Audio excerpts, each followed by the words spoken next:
Olá, seja muito bem-vindo ao Começo de Conversa, um programa de entrevistas diferente, bate-papo franco, aberto, sem censura. O Começo de Conversa é transmitido por 3 emissoras, Super Canal TV, UNEC TV e TV Sistec. Ele também pode ser visto através das redes sociais. A democracia, como conhecemos hoje, ainda é muito jovem. Só em 1989, após o fim da ditadura militar, é que passamos a escolher um presidente através de eleições diretas, ou seja, por decisão popular. Desde então, a legislação eleitoral brasileira passou por diversas mudanças. As últimas entraram em vigor no ano passado e já estão valendo para as eleições de 2018. Por isso é importante estarmos atentos ao que mudou. Hoje vamos explorar esse assunto com o juiz que está à frente da Justiça Eleitoral na comarca de Caratinga. Ele assumiu a função em dezembro de 2016. Além disso, ele é juiz titular da primeira vara criminal do Fórum da comarca de Caratinga. Ele é natural de Miraí, na zona da Mata Mineira, e se formou em Direito em Juiz de Fora. Magistrado desde 2008, ele atuou em diversas cidades de Minas Gerais até chegar a Caratinga em 2013. Nosso convidado de hoje já foi homenageado várias vezes pelo profissionalismo e pela conduta. Já já você saberá quem é o nosso convidado muito especial de hoje. Não saia daí, nós voltamos já já.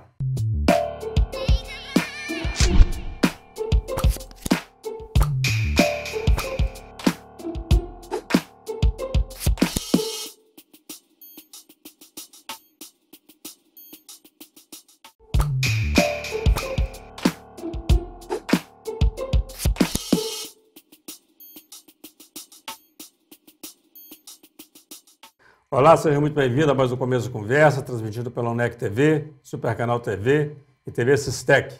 Vamos conferir o quadro Você na Tela do Começo de Conversa. Olá, eu sou Lorena Soares, cantora, acompanho o Começo de Conversa nas redes sociais. Quero mandar um abraço para toda a equipe, em especial para o professor Eugênio. Os nossos agradecimentos, nosso grande abraço à querida cantora Lorena Soares. Você também pode participar aqui do Começo de Conversa, envie os seus comentários, as suas sugestões, o seu recado através do WhatsApp 033 98899 2831. Eu vou repetir o número para você, 033 98899 2831. Nosso convidado de hoje já participou do Começo de Conversa em 2017, quando era juiz-diretor do Foro de Caratinga. Hoje ele é diretor do Foro Eleitoral e juiz da 72ª Zona Eleitoral, além de estar à frente da primeira vara criminal do Fórum desde 2015. Estou falando do doutor Consuelo Silveira Neto, nosso amigo juiz de Caratinga. Querido juiz Consuelo, tudo bem? Tudo ótimo. Como é que está Miraí? Miraí, tudo ótimo também, né? Tem ido lá? Eu tenho ido pouco, né? Os afazeres e o trabalho aqui em Caratinga não me permitem ir a Miraí constantemente. A família está lá? A família está lá. Papai, mamãe? Pai, mãe, os irmãos, todos lá. Todo mundo na terra do Ataúfo. Isso. Mas graças a Deus eles vêm me visitar constantemente. Eles têm vindo aqui? Tem vindo aqui. Muito bem. Doutor Consuelo, o senhor está agora na Justiça Eleitoral, responsável pelo foro eleitoral da comarca, é isso? Sim. De Caratinga. Sim, assumi a Justiça Eleitoral em dezembro de 2016. Sou o juiz que exerce as funções eleitorais na Zona Eleitoral 72. 72. A 71 está com? O doutor Anderson. Doutor Anderson, que é o diretor do foro. Que é o diretor do foro. Passou por aqui, deu uma entrevista para nós aqui no começo da conversa, foi um papo muito agradável, doutor Anderson. O senhor também é juiz da vara criminal. Primeira vara criminal e execuções penais de Caratinga. 3 anos? Creio que sim. 3, 4 anos. O senhor percebe avanços nessa área, nesse período? Sim, sim, nos últimos 3 anos, né? É um trabalho que já vem sendo desenvolvido pelo juiz que me antecedeu, o doutor Júlio Ferreira de Andrade. Nós demos sequência naquilo que ele já fazia e, graças a Deus, a realidade da execução penal em Caratinga, ela mudou. Mudou. E os números também da primeira vara criminal são os números... são animadores na medida em que a vara chegou a ter 7.500 processos em tramitação, processos criminais, e no último relatório emitido no dia 1º de junho agora, na segunda-feira mais precisamente, primeiro dia útil do mês de junho, nós já atingimos 6.300 processos em andamento, ou seja, uma redução aí de mais de 1.000 processos. Graças ao trabalho de equipe, né, o trabalho desenvolvido pela secretaria, pelo gabinete, todos imbuídos desse objetivo, nós já conseguimos julgar processos criminais, um número maior de feitos criminais do que é distribuído por mês. Só o mês de maio foram distribuídas 140 ações criminais na primeira vara criminal e nós conseguimos baixar 330 processos. Ou seja, a manter essa sequência, os números tendem a melhorar. E os últimos números divulgados pela Polícia Militar, né, a Polícia Militar, tendo como comandante o Tenente Coronel Luciano, apontaram uma redução do índice de crimes violentos em Caratinga no primeiro quadrimestre do ano de 2018, em comparação com os números de 2017, né, de janeiro a abril deste ano. O número caiu significativamente, o número de crimes violentos, que envolve roubo, o latrocínio, o homicídio, o estupro. Duas coisas boas aí, né? Menor geração de processo e mais agilidade na liberação dos que estão lá. Sem dúvida, parados. Sem dúvida. E eu costumo sempre afirmar, professor Eugênio, e é muito importante que a população tenha consciência de que a justiça criminal, ela funciona com várias engrenagens. A polícia à frente, seja a polícia militar ou civil, atuando na repressão direta da criminalidade. Mas sem que o Ministério Público seja atuante, ou seja, denunciando os crimes, sem que o Poder Judiciário seja ágil, sem que a Defensoria Pública também atue na defesa daqueles que não têm condições de contratar um advogado, e sem, ao final, uma execução penal que possa recuperar aquele que foi condenado, aquele que praticou, sem essa engrenagem funcionando de forma perfeita, nós não conseguimos atingir o objetivo que é a paz social. Então, não adianta, muitas das vezes, nós pensamos assim, precisamos ter uma opressão maior, um aumento da pena, um aumento da pessoa ao permanecer presa. Nós pensamos, às vezes, que a segurança pública ou a sensação de segurança ela vai se resolver com o aumento das penas, com o maior rigor da repressão.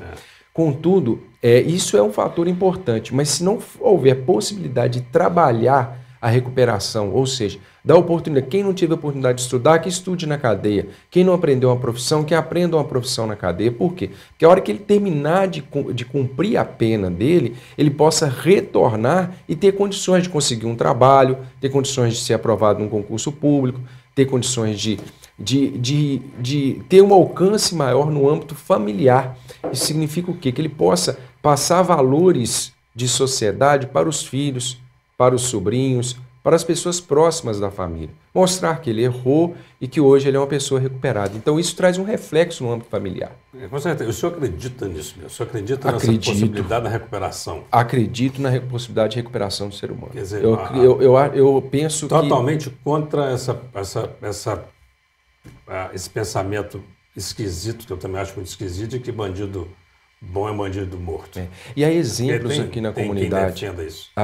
Há exemplos aqui na comunidade. Nós temos vários exemplos de pessoas que passaram pelo sistema, ou seja, foram presos, condenados, cumpriram pena e hoje trabalham regularmente em empresas. A PAC, por exemplo, formou 30 padeiros. Na semana passada eu obtive a notícia que 2 recuperandos já trabalham em 2 padarias aqui, que bom, né? Padarias que gozam de prestígio na comunidade. Hoje são padeiros das 2 padarias. Conheço pessoas que tiveram 32 processos, já responderam 32 processos. Hoje trabalha na rede farmácia em Caratinga. A PAC ela é uma referência, mas o senhor concorda que ela não é o que predomina no sistema prisional? Sim, não é. E a PAC... Infelizmente, no Brasil inteiro, né? Porque assim, a maioria dos presídios, ele não tem a menor condição de recuperar ninguém, quer dizer, da maneira que ele funciona, claro. Sim, o sistema tradicional, ele é muito deficiente, na medida em que ele vira um depósito de pessoas. Algumas unidades prisionais não conseguem dar um mínimo de dignidade para quem está preso. Diferentemente, e aí, graças ao trabalho, eu não posso deixar de reconhecer, o trabalho que é desenvolvido no Presídio Caratinga pela sua diretora e equipe, o trabalho desenvolvido na APAC, pelo presidente da APAC e sua equipe, nós não podemos aqui deixar de mostrar que Caratinga faz diferente. Faz diferente. Há diferença nisso. Então, Caratinga hoje, o último evento, o último encontro nacional de presidentes de APAC foi realizado em Caratinga. Caratinga foi escolhida para receber. Vieram presidentes de APAC do Sul, do Nordeste, de vários estados, para chegar em Caratinga e ver como funciona a APAC de Caratinga. Por quê? A metodologia da APAC, hoje em Caratinga, ela é empregada de forma quase que perfeita. Quase que perfeita. O preso ele passa por diversas etapas que envolvem os cursos, a escola hoje, graças à Superintendência de Ensino, que é uma parceira, existe escola regular dentro da APAC, que vai do básico, de quem é analfabeto, até o ensino médio, o antigo segundo grau. Coisa então, boa, hein? consegue formar dentro da APAC. E o reflexo disso para a formação da criança, do filho de quem está cumprindo pena, do irmão de quem está cumprindo pena, isso traz um reflexo importantíssimo para a comunidade. Não adianta essa ideia de que se deve isolar o criminoso, de que se deve colocar ele à parte da sociedade, é uma visão que hoje já está mais do que provado que não funciona. Que não funciona. Em algum momento ele volta para a comunidade e volta pior do que foi. Volta pior ele do que tem que ele voltar ficou. melhor, né? Tem que voltar uma pessoa melhor. Precisa. E o que acontece?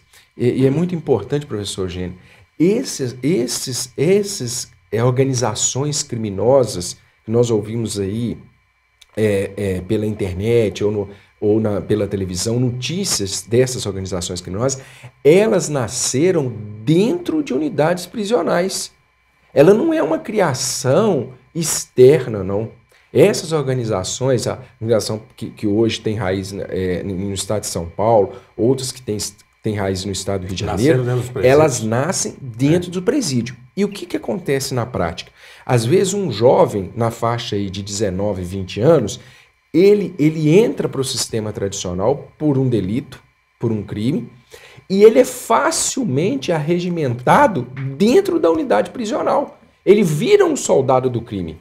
Porque dentro da unidade prisional, muitas das vezes, não é a nossa realidade aqui em Caratinga, mas isso acontece em outros, muitas das vezes ali dentro, ele acaba tendo que cumprir as ordens do chefe que está ali dentro preso. Para não morrer, né? Para não sofrer. Para não sofrer. E aí ele passa a virar um soldado do crime. Quando ele sai, ele já está arregimentado para essa organização criminosa. Então, o Brasil precisa refletir e enfrentar esse problema, que é um problema sério. É um problema sério. Por isso que a violência dispara.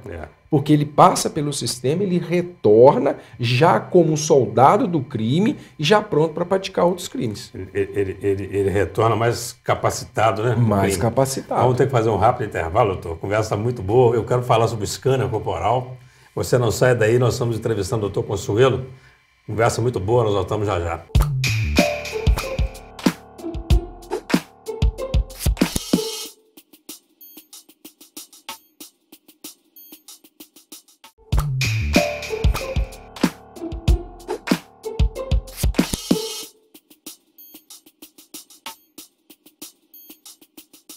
Nos últimos anos, temos acompanhado uma reforma na política e no sistema eleitoral do Brasil. Alterações no financiamento de campanhas e nas propagandas para TV, rádio, internet, por exemplo, já entraram em vigor desde as eleições de 2016. No entanto, muitas mudanças ainda são necessárias. Quem pode falar melhor desse assunto é o juiz doutor Consuelo Silveira Neto, nosso convidado de hoje. Doutor Consuelo, antes de entrar no assunto eleitoral, eu queria voltar na questão do scanner corporal. A gente vê em filmes, né, principalmente, quem não tem muito costume de visitar presídios, o desconforto que é uma vistoria numa mãe que vai visitar um filho, uma esposa que vai visitar o marido. O scanner corporal em Caratinga, ele evita esse tipo de revista? Evita. E é uma conquista de Caratinga, porque o scanner corporal que foi instalado no presídio, ele foi instalado com recursos das prestações pecuniárias. Foi o aluguel de um equipamento, porque a aquisição é caríssima. Um equipamento daquele para comprar custa mais de R$1 milhão. É muito caro. É muito caro. O aluguel ele custa R$12 mil mensais e ele é pago com a prestação pecuniária, com recursos que o fórum arrecada, na vara criminal arrecada, de pessoas que praticam pequenos delitos, são obrigados a pagar multas, prestações pecuniárias. Esse dinheiro ele é revertido para o aluguel do scanner corporal. E o que o scanner corporal permite? Permite que a mãe possa visitar o filho, que a esposa, que a filha. Porque antes, o que acontecia? Você tem uma visita vexatória. A mãe era obrigada a se despir. É muito complicado. Em algumas situações até se agachar. Se agachar, em espelhos para verificar se tem alguma droga introduzida nos órgãos genitais. Hoje não. Hoje a pessoa submete ao scanner corporal e permite verificar qualquer tipo de droga nas partes do corpo. Se ela ingeriu, se está a droga no intestino, se a droga está no estômago, se a droga está na garganta, se está na boca, se está introduzida no ouvido e se está introduzida nos órgãos genitais. Então, o que isso permite? Celular, né? O pessoal escondia tudo. Celular, não droga, celular, qualquer instrumento ou objeto que é considerado ilícito.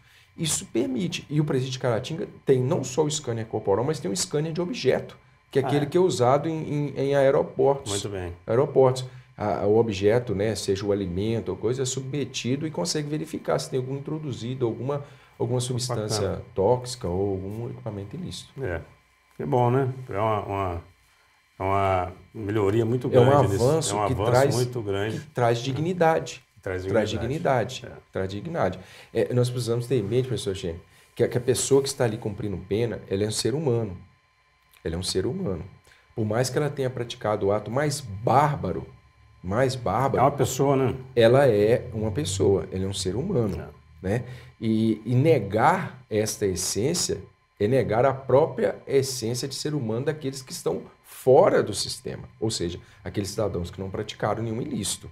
Nós não podemos tratar um ser humano igual se trata um animal, igual se trata um ser despido completamente de direitos. Né? Muito se fala em direitos humanos, mas direitos humanos, nós todos temos os nossos direitos humanos. O direito de propriedade é um direito humano, o direito de poder caminhar, o direito de poder ter saúde, ter atendimento à saúde, o direito de ter uma habitação, o direito de ter um lazer, são direitos inerentes à condição de humano.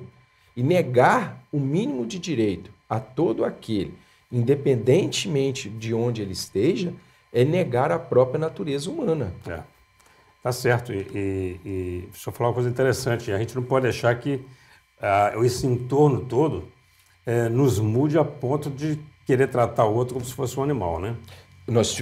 Durante a Segunda Guerra Mundial, nós tivemos exemplos disso, de estados nazistas que trataram o outro ser humano como um objeto, como ser desprovido de qualquer direito. Não é? E isso é um risco sério. Com certeza. Eu vou pegar o gancho nesse assunto e vou entrar no tema eleitoral. Precisa falar sobre ele também, né? Essa questão do voto. Da consciência do voto, né? Porque a gente não pode deixar questões pessoais, né, decidir um voto que vai implicar na vida da maioria das pessoas, por exemplo. A gente tem que ter esse sentimento de nação.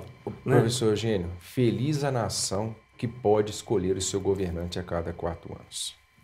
Feliz a nação. Por pior que alguns entendam, ou a maioria entenda, que a política atual no Brasil é ruim, nós ainda temos o direito de trocar aqueles que nós entendemos que não são aptos a exercer um cargo público. E também temos o direito de manter aqueles que nós entendemos que cumprem o papel de forma exemplar, de forma satisfatória. Então, feliz a nação que pode escolher. O difícil é você viver num país em que você tem que tolerar um mau governante e não pode simplesmente fazer nada. Porque ele é imposto, é uma ditadura, ninguém tem o direito de escolher. Que não é o nosso caso, né? Mas eu queria aproveitar o gancho agora de novo nessa fala do senhor. Tem uma campanha e eu acho que ela está partindo da desinformação ou da pouca informação, inclusive com artistas falando isso, viu? Pessoal de televisão falando que meu voto é nulo ou branco, porque se a gente conseguir mais de 50% de votos nulos e brancos, a eleição está anulada. Não é bem assim, né, doutor? Isso é uma mentira. É uma mentira. É uma mentira.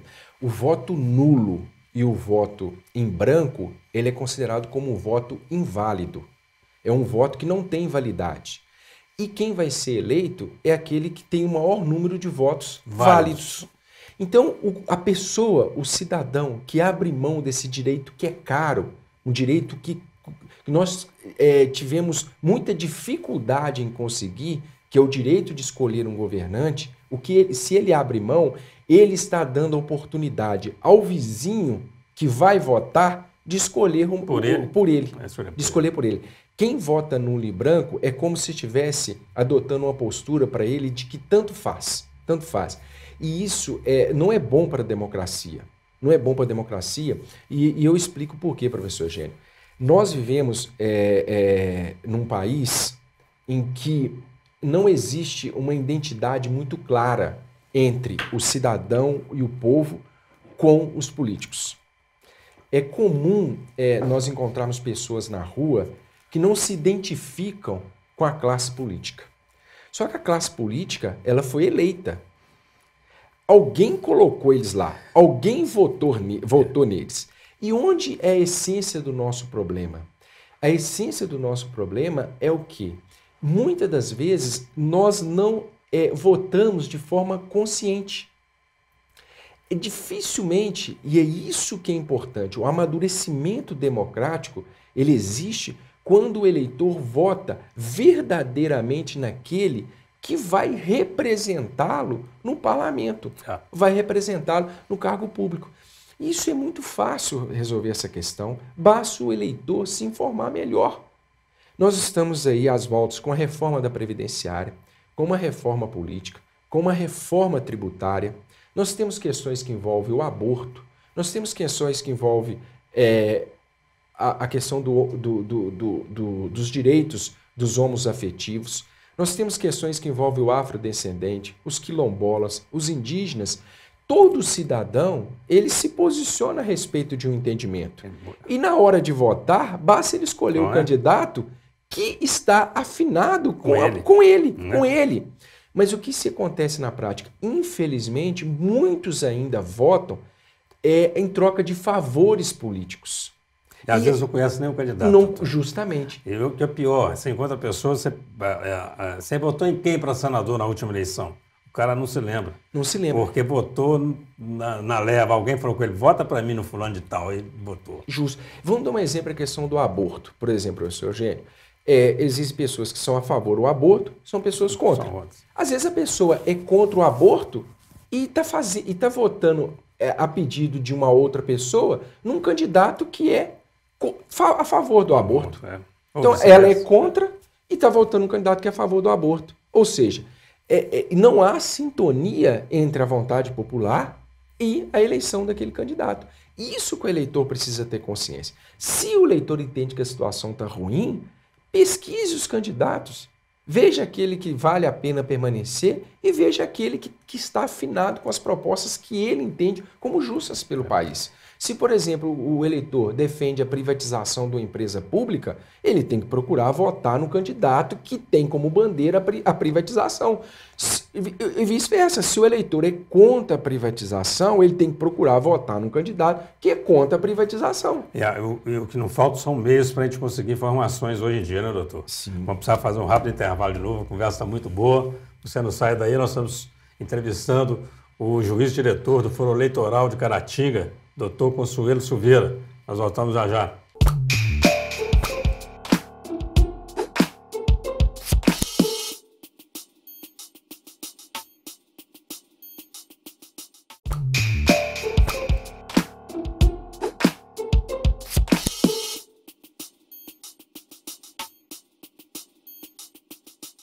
Olá, estamos de volta para o terceiro e último bloco do Começo de Conversa, um programa transmitido pela Super Canal TV, TV Sistec, e o NEC TV. Desde o fim da ditadura, o Brasil já teve 8 presidentes da República. Só 5 foram eleitos pelo povo e apenas 3 chegaram a concluir o mandato, sendo que a última, Dilma Rousseff, sofreu impeachment depois de se reeleger. Este ano temos novas eleições. Para nos ajudar a esclarecer algumas dúvidas, estamos recebendo hoje o juiz do cartório eleitoral de Caratinga, Dr. Consuelo Silveira Neto. Dr. Consuelo, nós terminamos falando aí sobre as possibilidades que o eleitor tem de buscar informações sobre o candidato. E me lembrei das redes sociais e queria falar de fake news. Quer dizer, como que o eleitor, né, o eleitor, o cidadão comum, pode compreender melhor isso? Quer dizer, o que é verdade, o que é mentira nessas mensagens todas da internet? A questão do fake news é um problema não só no período eleitoral, mas principalmente do dia a dia. A forma que toda pessoa tem quando recebe um WhatsApp ou quando recebe uma mensagem no Facebook, antes de replicar, antes de curtir, ele deve checar a fonte dessa informação. É muito importante. Você tem órgãos hoje, você tem blogs às vezes, criados exclusivamente para difamar uma candidatura. Mensagens criadas e replicadas especificamente para levantar notícias falsas referente a uma pessoa. E isso serve não só para o período eleitoral, mas serve também para o dia a dia, para a vida da gente. Nós não podemos sair replicando qualquer coisa. O exemplo que o senhor deu, que o voto nulo, mais de 50% nulo pode anular uma eleição, é simples, basta entrar no site do TSE e fazer uma pesquisa, voto nulo, qual a validade, qual o alcance. Lá no site do TSE vai verificar lá a informação clara de que essa notícia é um fake news. Fake news por quê? Porque o voto nulo, o voto em branco, é um voto inválido e aquele que obtiver a maioria de votos válidos vai ser eleito. Vai ser eleito dentro da democracia, dentro daquilo. Por quê? Porque aquele que optou por votar validamente, escolher um candidato, e esse candidato for mais votado, vai ser eleito, independente do percentual do número de votos nulos ou votos em branco. Muito bem, nós estamos falando de redes sociais. Tem alguma regra para a utilização das redes sociais no processo eleitoral? Sim, o processo eleitoral, a legislação eleitoral atual, ela permite que o candidato faça campanha através das redes sociais, através da internet. Permite que o candidato tenha uma página seja no Facebook ou uma própria página na internet, que o candidato envie mensagem, poste mensagens referente à sua plataforma ou as propostas que ele tem, caso ele seja eleito. O que o candidato não pode fazer é contratar pessoas, ou o partido também não pode fazer, é contratar pessoas para movimentar a rede social, ou seja, postar mensagens em benefício de candidatura, ou seja, não pode haver essa contratação. A única propaganda paga, permitida, é aquela em que você faz a replicagem, ou você faz você permite, por exemplo, contrata o próprio canal, por exemplo, contrata o próprio Facebook para ele replicar aquela mensagem. É impulsionar, que a gente chama impulsionar, justamente, é a palavra correta. Então, o impulsionamento, o candidato pode contratar. Agora, contratar uma equipe para criar páginas, criar blogs em nome de pessoas físicas e ficar replicando, ou seja, o cabo eleitoral pela internet, isso não é permitido. Não é permitido. Agora, o eleitor que se sentir identificado com a proposta do candidato, se sentir identificado com o candidato, ele pode criar a página dele, ele pode replicar as postagens do próprio candidato, ele não pode receber para fazer esse tipo. Tem que ser uma questão voluntária, espontânea. Não pode envolver remuneração. Então, é permitido. Da mesma forma, o WhatsApp, o Facebook, o Twitter. A compra de bancos de dados, então, essa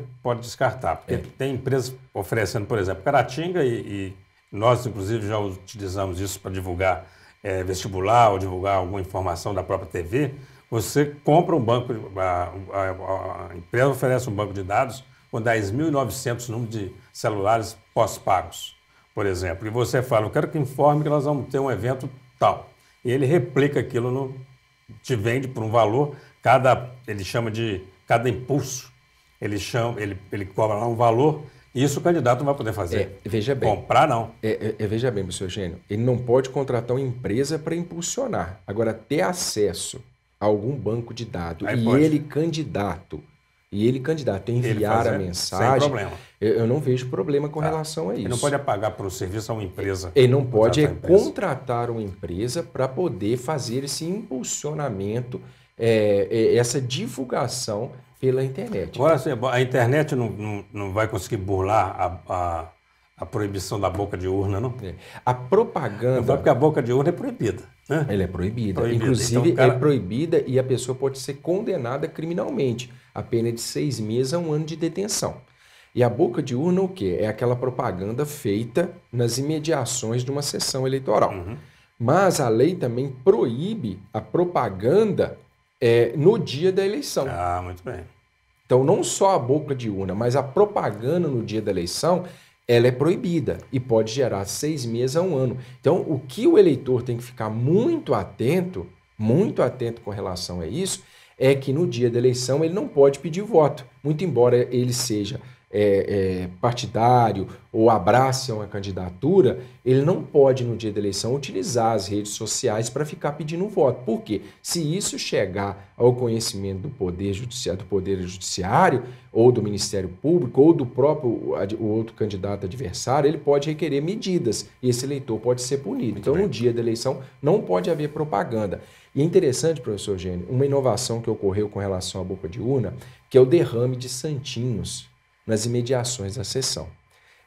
Anteriormente, essa conduta ela não era tipificada como propaganda de boca de urna, não era tipificado como boca de urna. Aquela sujeira que eles faziam no entorno da sessão. A inovação que ocorreu é que hoje o derrame de santinhos nas proximidades dos locais de votação é considerado crime de boca de urna. E aquele que faz o derrame ou aquele que anui com derrame de santinhos, ele pode ser condenado criminalmente. Então, o cabo eleitoral que tem por hábito pegar a sobra da campanha e no dia da eleição derramar na madrugada, né, ele pode ser responsabilizado por isso hoje. Hoje a legislação permite a responsabilização daqueles que praticarem essa conduta. Bom para o processo e bom para a limpeza pública, né? Sem dúvida. Porque uma sujeira é uma vergonha, a cidade fica horrorosa.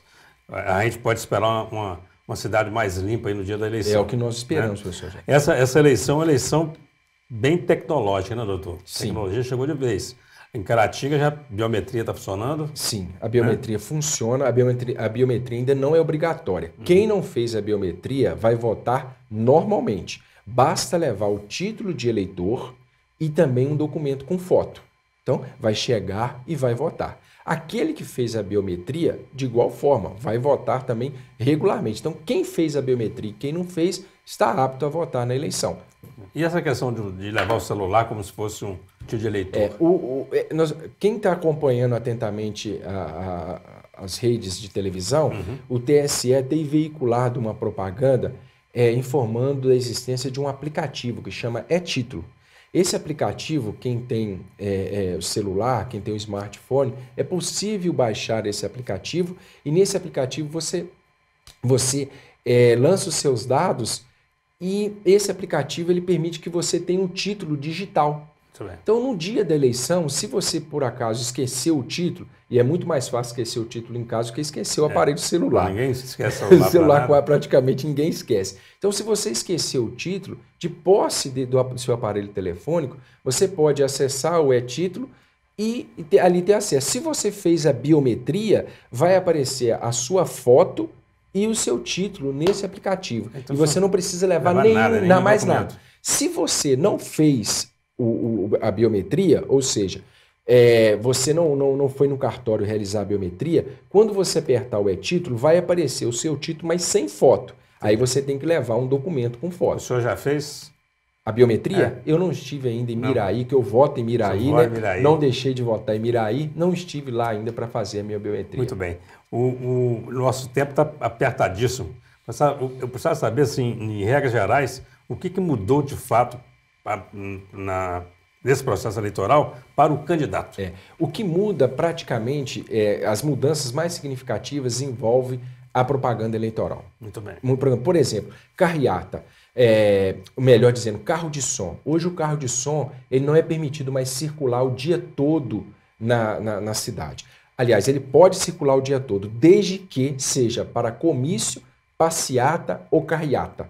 Então, se no dia não tem carreata, não tem passeata e não tem comício, o carro de som não pode circular. Devidamente autorizados, né? Porque isso, me parece que eles têm que pedir autorização para fazer a carreata, para fazer a passeata. Na verdade, não exige autorização. Não? Exige apenas comunicação. Porque a liberdade de expressão, a liberdade de manifestação, ela é livre. Pregar cartazes nas paredes, faixas. Não pode mais, não pode mais. E na residência só é possível pregar um adesivo nas janelas. Nas janelas. Não é possível mais colocar na parede, no muro, nada disso. Muro. Nada disso é possível mais. Tem uma cidade muito Hoje mais limpa. só se permite a utilização de um adesivo na janela dos imóveis. E outra coisa, professor Jânio, que é muito importante deixar claro, a propaganda em bens públicos ela é proibida. É proibida em postes, em jardins. Hoje ela é proibida. E para a legislação eleitoral se equipara a bem público não só aquilo que efetivamente pertence ao Estado, mas aqueles de livre acesso à população. Então não pode haver propaganda em cinemas, em lojas, em estádios, em escolas, em igrejas, em serviços permissionários. Por exemplo, o taxista ele tem uma permissão do poder público para trabalhar. O taxista ele não pode distribuir santinho dentro do táxi, ele não pode adesivar o carro dele, porque ele utiliza aquele carro como táxi, ele é um permissionário. Então é muito comum, às vezes, o dono de loja ser simpatizando do candidato e distribuir santinho. Se houver a denúncia e for constatado, esse dono de loja ele pode ser punido. Por quê? É proibido a distribuição, a propaganda eleitoral nesses espaços de uso comum do povo. Tudo caminhando para a gente ter uma eleição mais justa, né? Sem dúvida. Mais justa. O princípio é esse. O princípio é esse. Quer dizer, o cara com poder econômico, ele distribuía santinho à vontade e colocava 1000 pessoas na rua pregando papel, pintando o muro. Isso hoje está proibido. Está proibido. Hoje não pode haver distribuição de bens, não pode haver nenhum tipo de doação, né? O que se permite hoje são as bandeiras, né? Ainda permite... Eu ia perguntar isso, sabe? O nosso diretor já me chamou a atenção aqui umas 3 vezes que o nosso tempo está estourado, né? As bandeiras podem, as meninas enfeitando o jardim. Sim, ali pode. Com as bandeiras podem. Dos partidos. É permitido que a propaganda móvel, aquela que é colocada no início do dia e retirada às 22 horas. Então, a distribuição de santinho e as bandeiras, ela continua sendo permitida dentro desse... O que não pode é deixar a bandeira ali e aquilo passar de um dia para o outro, né? Tem que haver a mobilidade e desde que não atrapalhe o trânsito. A última pergunta é... Por enquanto, as pessoas são pré-candidatas a algum cargo, não é isso? Isso. Candidatos a partir de quando? Quando é que começa efetivamente a campanha eleitoral? A campanha eleitoral começa dia 16 de agosto. 16 de agosto. Que começa a propaganda eleitoral. Muito bem. Os candidatos têm até o dia 15 de agosto para fazerem o registro da candidatura. Aqueles candidatos que foram escolhidos em convenções. As convenções devem ocorrer até o dia 5 de agosto. 5 de agosto. Até o dia 5 de agosto, as convenções, os partidos devem escolher os seus candidatos. Doutor Consuelo, o senhor tem 1 minuto para as suas considerações finais. O senhor pode se dirigir para essa câmera aqui e deixar o seu recado aí para os telespectadores, para os internautas. Muito obrigado, professor Eugênio. Para mim é sempre uma satisfação estar aqui presente e eu gostaria de deixar esse recado final a você, eleitor, a você, eleitora. O voto é um direito que nos custou muito conseguir. Então, não abra mão do direito de escolher o seu governante. Se você não está satisfeito com o que vem acontecendo no nosso país, aproveite o momento da eleição para escolher aqueles que mais, no seu entendimento, aqueles que estão mais capacitados a exercer o cargo público, né? Obviamente que existem políticos bons, existem políticos que merecem continuar e existem aqueles também que, na visão de alguns, não detêm as qualidades para ocupar um cargo público. Então, faça, eleitor, do voto a sua arma contra a corrupção, contra tudo que você entende como errado. Vote consciente, pesquise o passado do candidato, veja com quem ele está se aliando, verifique, pesquise. Hoje todos nós temos acesso à rede social. Pesquise sobre a vida daquele que pretende ocupar o público e vote consciente no dia das eleições. Conselheiro, muito obrigado, viu? Uma grande honra recebê-lo aqui mais uma vez. Agradeço a todos que nos acompanharam. Quem quiser conferir a primeira entrevista com o Dr. Consuelo, gravada em 2017, ele pode procurar no canal do ONEC TV, no YouTube. Um abraço, muito obrigado pela atenção, pela audiência e até lá.